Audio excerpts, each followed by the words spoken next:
السلام عليكم ورحمة الله وبركاته. أهلا بيكم وفيديو جديد. يا صباح الفل يا صباح الجمال. النهاردة هنتكلم في فيديو جديد عن روتينك الصباحي مع أولادك قبل ما توديهم المدرسة. أنا حبيت أبدأ لك الفيديو بالورد وبالياسمين وبالصباح الجميل علشان عاوزاكي تكوني رايقة زي ما اتعلمنا في الفيديو اللي قبل كده. ان شاء الله هنتكلم في الفيديو ده عن روتينك الصباحي قبل ما تودي ولادك المدرسة. لو عاوزة تستفيدي من الروتين كملي الفيديو للنهاية، وما تنسيش انك تشتركي في القناة وتفعلي زر الجرس وتعملي لايك للفيديو علشان ان شاء الله يوصلك كل جديد من فيديوهات الروقان. طبعا انت الصبح لما بتقومي من النوم بتبقي شايلة الهم، مش عارفة ازاي هتصحي ولادك، ومش عارفة ايه المعارك اللي هتحصل على الصبح. انا حابة اقولك روقي بالك وابدأي يومك من بدري شوية. يعني عاوزاكي قبل ما تنامي بالليل تقولي أذكار السيدة فاطمة اللي وصاها بيها النبي صلى الله عليه وسلم.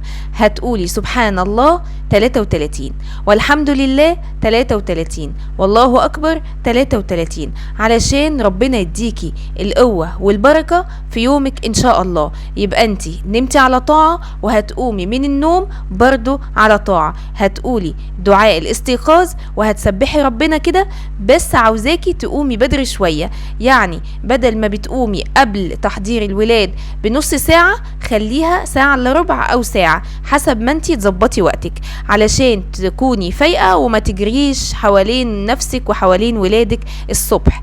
فهتقومي وتسبحي ربنا وتشربي شوية مية، وبعد كده شوفي بقى انت طبعا هتكوني مصلية الفجر او لسه قايمة تصلي الفجر، فصلي وبعد كده ادعي ربنا ان هو يدبر لك يومك ويدبر لك امرك ان شاء الله. عاوزاكي يا ست الكل لما تروحي وتقومي ولادك ما تقومهمش بالزعيق وتشدي فيهم ترفعي من عليهم الغطا، يلا هنتأخر بسرعة الباص هيمشي هيسيبنا، لا مش عاوزاكي تعملي كده. انت هتفوقيهم بدري شوية عن الميعاد اللي كنتي بتقوميهم فيه، علشان تقوميهم بالراحة وبالزغزغة وبالطبطبة، وكمان هتغني لهم، وكمان هتقولي لهم بأسماء الدلع بتاعتهم، وقولي لهم كل الحاجات الجميلة. خليهم يقوموا على صوت ماما الحنين، خليهم يقوموا وهم مبسوطين، ودلعيهم علشان هم اصلا بيجهدوا نفسهم ومش عايزين يقوموا وزهقانين ونفسهم ان المدرسة دي تتلغي. فقوميهم كده وبسطيهم وفرفشيهم وحفزيهم علشان ما يقرفوش ويزهقوكي ويزهقوا ويبقوا رايحين وهم مغصوبين. على فكرة الكلام ده للصغيرين وللكبار، يعني لو اولادك صغيرين رايحين المدرسة تعملي كده، حتى لو كبار برضو طبطبي عليهم وبكل حنية وصحيهم علشان يقوموا وهم مبسوطين يعني الى حد ما. كمان حاجة مهمة جدا جدا لازم تعمليها، شغلي ليهم الاذكار، اذكار الصباح، شغلي ليهم سورة البقرة، شغلي ليهم قرآن، شغلي ليهم يعني حاجة تقومهم كده وهم يكونوا مبسوطين علشان تصنع عندهم ذكريات. فاكرة زمان لما كنا بنروح المدرسة وبيكون إذاعة القرآن الكريم شغالة الصبح، أو البرامج اللي هي كانت بتبقى شغالة الساعة 7 الصبح دي في الإذاعة، فالذكريات دي موجودة في دماغنا ومحفورة وما بتروحش أبدا. فانتي شغالي ليهم الأذكار وقرآن علشان برضو تفضل في دماغهم وتبقى عندهم ذكريات. فدي حاجة مهمة جدا جدا اوعي ما تعمليهاش. وانتي بقى بتحضري ليهم اللانش بوكس او الساندوتشات بتاعتهم ما تنسيش انك تعملي لهم ساندوتش كده ياكلوه على الصبح، او تحضري لهم كوبايه لبن او عصير او اي حاجه او تمر او اي حاجه هم يفضلوا ان هم ياكلوها، او مكسرات، علشان يعني يعلى عندهم التركيز، لان الصبح هيروحوا يقفوا طابور وهتبدا الحصه الاولى وكل ده وهم مش واكلين، فده بيأثر على نشاطهم وعلى تركيزهم. طيب في ولاد بيضايقونا ومش عايزين، يعني نتحايل عليهم، يعني حط لهم طب شفطتين عصير، طيب بق لبن، طيب التمرية دي، طيب قطمة واحدة من الساندوتش. يعني حاولي ان انتي تتوددي ليهم كده علشان يرضوا ياخدوا. لو انتي عاملة مخبوزات في البيت اديهم اي قطعة من المخبوزات ياكلوها، حتى وهم راكبين في الباص او لو هم ماشيين معاكي، لو انتي بتوصليهم مشي، يعني افضلي وراهم لغاية لما يتعودوا ان هم يفطروا بحاجة بسيطة جدا جدا علشان يكون عندهم نشاط وتركيز.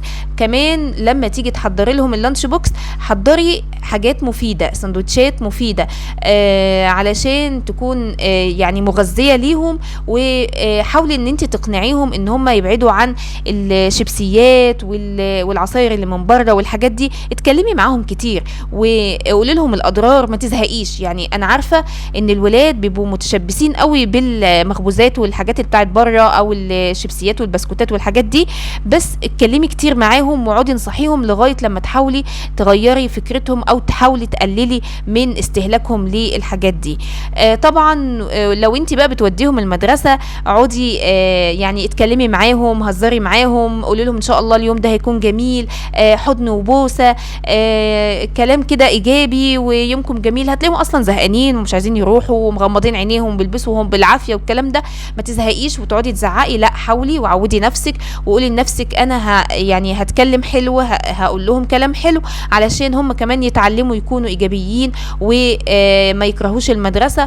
كمان ادعي لهم وعوديهم ان هم يقولوا دعاء الخروج، وعوديهم لو هم اخوات بيروحوا مع بعض فيهم الصغير وفيهم الكبير ان هم يخلي بالهم من بعض، ووصي الكبير على الصغير ووصي الصغير ان هو يسمع كلام اخوه الكبير ويحترموا بعض. يعني نزليهم وهم مبسوطين. اكيد لو انتي منزلاهم وهم زعلانين او شخطة فيهم او معيطاهم او ضرباهم اكيد يومهم هيكون مش حلو خالص في المدرسة. لكن لو انتي منزلاهم مبسوطين وحضناهم وبيساهم وقايله لهم كلام حلو ودعيت لهم ان ربنا يكرمهم ويحفظهم ويبقوا شاطرين، اكيد ان شاء الله هيروحوا مبسوطين المدرسة. طبعا لما يرجعوا ان شاء الله بالسلامة برضو نفس الحضن ونفس البوسة والكلام الحلو، وحشتوني وعملتوا ايه النهاردة في يومكم في المدرسة، وتكوني طبعا محضرة لهم حاجة ياكلوها لما يرجعوا. والواجبات بقى دي هنعمل لها فيديو تاني لوحدها علشان ان شاء الله يكون ليها روتين ويساعدك بإذن الله. اولادك هم امان عندك، يعني حاولي انك تروقي كده وحاولي انك تعملي العادات اللي اتفقنا عليها في فيديو عادات الام الرايقه اللي هسيبهولك ان شاء الله في اول تعليق او في صندوق الوصف، علشان باذن الله تستمتعي بحياتك مع اولادك، لان محدش عارف هو هيعيش قد ايه مع اولاده ومحدش عارف الدنيا هيكون فيها ايه. بس احنا بنتفائل وبنعيش حياتنا بما يرضي الله، ولان اولادنا مش ملك لينا، هم امانة عندنا، فيجب علينا اننا نعاملهم بكل طريقة تصلح حالهم وتجعلهم مبسوطين. يا رب يحفظ اولادنا جميعا، ويا رب يعلمنا وينفعنا بما علمنا، ويا رب يفهمنا. وان شاء الله تكونوا استفدتوا من الفيديو ده، واكتبوا لي في التعليقات لو عندكم اي سؤال. وما تنسوش انكم تشتركوا في القناة وتفعلوا زر الجرس علشان يوصلكوا كل جديد، وتعملوا لايك للفيديو ده وشير وتبعتوه لاصحابكم. والسلام عليكم ورحمة الله وبركاته.